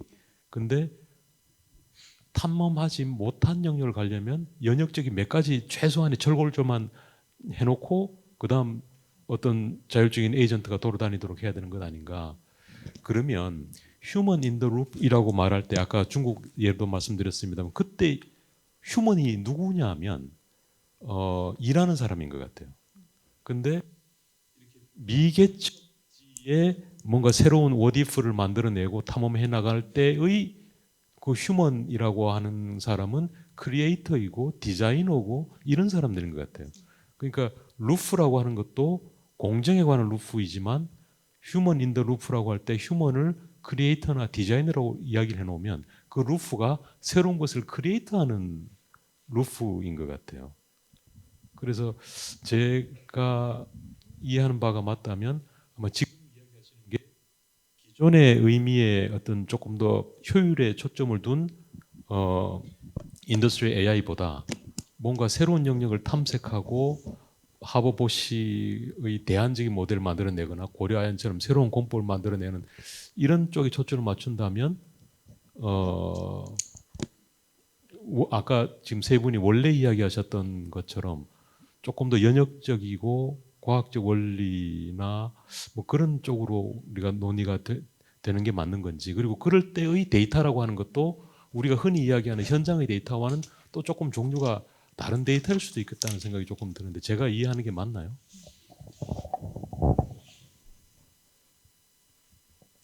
말씀을 좀 일단 맞다 이렇게 이야기를 시작해 주시면. 반은 맞고 반은 틀린 것 같다는 생각. 반만 맞췄습니다. 그러니까 두 가지 관점이 있을 것 같은데요. 지금 말씀드린 숙련자의 어떤 노하우 같은 것들은 최대한 디지털화해서 그것들을 현재 우리가 개발하고 있는 이제 데이터 드리븐 어프로치에도 녹일 수 있다고 생각을 합니다. 그래서 그런 점에서의 숙련자의 어떤 휴먼 인더 룹도 저는 가능하다고 생각을 하고요. 또 하나 저희가 제안하는 거는 사실 새로운 어떤 공정법을 만들어내는 건데요. 그것이 이제 정말 좋냐 안 좋냐라는 것들을 일일이 모든 것들을 공정으로 만들고 제품화한 다음에 검증할 수는 없는 노릇이잖아요. 그래서 그것들에 대해서 어느 정도 퀄리티 컨트롤은 해줘야 됩니다. 근데 그것들을 할 수 있는 주체가 누구이냐라는 점에서는 이제 숙련자밖에 될 수 없다라는 생각을 하는 거죠. 그래서 두 가지 관점이 조금은 다른 결에서 저는 이루어져야 된다라고 생각하고 있습니다.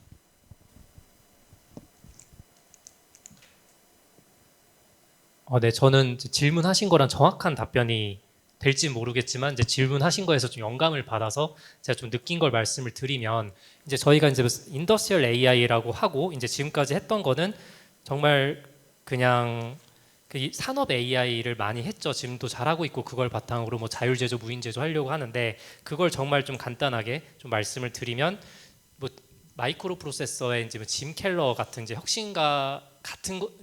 혁신가처럼은 할 수 없지만 그 혁신가가 만들어낸 제품 같은 걸 이제 AI가 만들어내고 이제 그런 쪽으로 갔고 그걸 이제 뭐 굳이 얘기하면 좀 윅 AI라고 할 수 있는데요.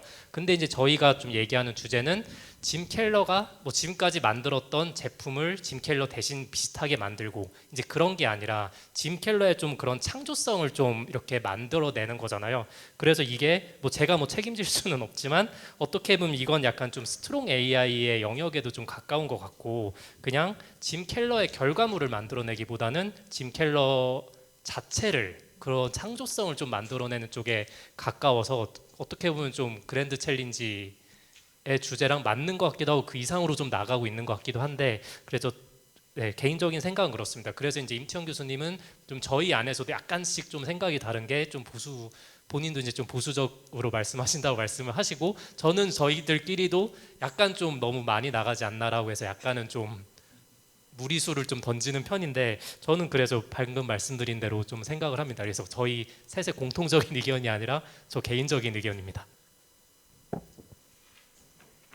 네, 저 짧게만 말씀드리면 이정동 교수님이 말씀하신 그게 무슨 말씀인지는 알겠는데요. 근데 정리를 해보면 제 생각에 저희는 그 진짜 글로벌 옵티멈을 그냥 생산성을 높이는 것뿐만 아니라 아예 다르게 재설계까지 할 수 있게 하는 글로벌 옵티멈까지 찾을 수 있는 어떤 서치 스페이스를 그 찾아보자가 저희 목표, 저희가 얘기하는 것 같아요. 근데 이제 그런 정말 글로벌 옵티멈을 찾을 수 있는 서치 스페이스를 잘 표현하기 위해서는 그 원리 원칙도 알아야 되고 실제 어떻게 했는지 데이터도 알아야 되고 그 명장이라고 하는 것 분들의 노하우도 알아야 돼, 암묵지도 알아야 돼, 다 알아야 된다고 생각합니다. 그 중에 이제 뭐 데이터를 암묵지만 알게 되면 인터폴레이션밖에 안 되겠죠. 데이터 드리블이니까. 근데 이제 원리 원칙을 알기 때문에 그 데이터에 없는 것도 이제 익스트라폴레이션 할 수 있는데 익스트라폴레이션 한 게 정말 좋을 거냐 안 좋을 거냐에 대한 어떤 그 가능성은 결국에 실제 그 근처에 포인트에 실제 데이터가 있었느냐 없었느냐로 보여줄 수 있다 생각을 하거든요. 그래서 그 이정동 교수님 말씀하신 대로 그 암묵지만 합숙하면 인터폴레이션밖에 결국 안 되겠지만 거기에 앞서서 원리 원칙까지 알고 있었기 때문에 더 그 창의적이고 할 수 있다. 이렇게 더 정말 글로벌 옵티멈을 찾을 수 있는 서치 스페이스를 찾을 수 있다라고 정리해 볼 수 있을 것 같습니다. 예, 앞에 타이머를 보니까 한 주제 정도 다룰 수 있을 것 같아요. 혹시 플로어에서 질문이 있으시면 플로어 인 더 룹을 하고요. 없으시면 네. 감사합니다. 안녕하세요. 저는 고려대학교 임성훈 교수님 연구실 소속 대학원생 김지현입니다. 즉 궁금한 점이 있는데 이 결론적으로는 FIME 기반으로 이제 없는 새로운 원리를 찾는 것이 이제 목표라고 생각을 했는데 이제 이렇게 FIME를 기반으로 나온 새로운 영역의 방법에 대해서 이제 이론적인 부분으로 이제 평가하고 검증하는 것도 중요할 것으로 이제 생각이 됩니다. 근데 만약에 저희가 이제 딥러닝이나 이런 모델들을 사용해서 이제 블랙박스 모델 형식으로 이제 수학적으로나 물리적인 방정식이 보이지 않는 상태에 대해서는 어떻게 이론적으로 평가를 할 수 있을지 궁금합니다. 감사합니다. 예, 시간이 많이 없고 또 오늘 그랜드 퀘스트라서 지도 교수님 또 이런 기회 아니면 또 언제 또 지도 교수님 괴롭혀 보겠습니까? 그 임성훈 교수님께서 대표로 답을 해주시면 어떨까요? 끝나는 거 아닌가요? 괜찮아요? 평소에 그러실 분 아니시죠? 네, 그 마지막 부분을 좀 다시 얘기해 줄 수 있을까요? 네, 앞부분 마지막 부분을 좀 잘 못 들어서 네. 그 블랙박스 형식으로 이제 실질적인 이제 물리 방정식이나 이제 수학적인 방정식이 안 나왔을 때 어떻게 그렇게 나온 결과들을 이론적으로 입증하고 검증할 수 있을지 궁금합니다. 이게 좀 좋은 질문이라고 생각이 들고요. 그 다음에 이제 그게 지금은 이제 이것도 좀 뭐 딥러닝은 이렇게 블랙박스 모델인데 이제 이게 저희가 그냥 또 외삽을 하고 현실에서 이미 없는 걸 다루고 하다 보니까 진짜 뭐 검증 구현 이쪽 부분이 중요할 것 같아요. 그래서 이제 현재 딥러닝 같은 경우도 블랙박스 문제 간단하게 얘기해서 그걸 해결하기 위한 많은 노력이 있는 것처럼 이제 이것도 이제 처음에 이제 제시한 후에 이제 그게 구현하고 검증할 수 있게 그 안에 좀 설명 가능한 방법이라든지 아니면 그걸 또 구현 검증하기 위한 방법을 새로 만들든지 처음부터 만들 때부터 그게 가능한 모델을 만들든지 그렇게 해야 가능할 것 같습니다. 예, 추가적인 논의는 또 사제지간에 정을 나누시면 좋을 것 같고요. 예. 올해 초였죠. 딥시크 중국에서 내놨을 때 이제 언론에서 여러 보도가 있었는데 제가 기억나는 기사 중에 하나가 미국은 0에서 1로 만드는 걸 잘하는데 중국은 1에서 100을 만드는 걸 잘한다라는 얘기를 했어요. 저는 중국 모델도 많이 쓰고 미국 모델도 많이 쓰는데 얘네들이 써보면 열받으면 자기의 본색을 드러냅니다. 중국 모델은 잘 모르는 거 이상한 거 자꾸 물어보면 중국어로 막 얘기를 해요. 그리고 미국 모델은 한글로 막 물어보다가 곤란하면 영어로 막 얘기하고 그런 거 느끼셨을 겁니다. 그래서 제가 오늘 마무리하고 싶은 발언은 중국이 이런 이제 과학하는 AR 만들고 그걸로 매니팩처링을 하면 아마도 굉장히 optimization을 잘하는 그런 녀석이 나올 것 같고, 반면에 오늘 또 발표 전에 있었던 중요한 내용, 그 인더스트리얼 AGI의 중요한 캐릭터리스틱이 창조라고 보면 아마도 미국의 그 아까 말씀드렸던 제네시스 미션을 통해서 우리가 하는 거랑 똑같은 걸 이제 시작을 할 거고, 굉장히 창조적인 인더스트리얼 AI가 나오지 않을까 그런 생각을 합니다. 이런 파고 속에서 우리나라가 어떻게 경랑을 헤쳐나갈지 걱정이 되기도 하고, 반면에 오늘 이런 자리를 통해서 많은 관심을 가지고 계시고 또 해안과 지혜와 또 솔루션을 갖고 계실 걸로 기대를 해보고요. 오늘 토론 마무리하면 좋을 것 같습니다. 고생 많으셨습니다.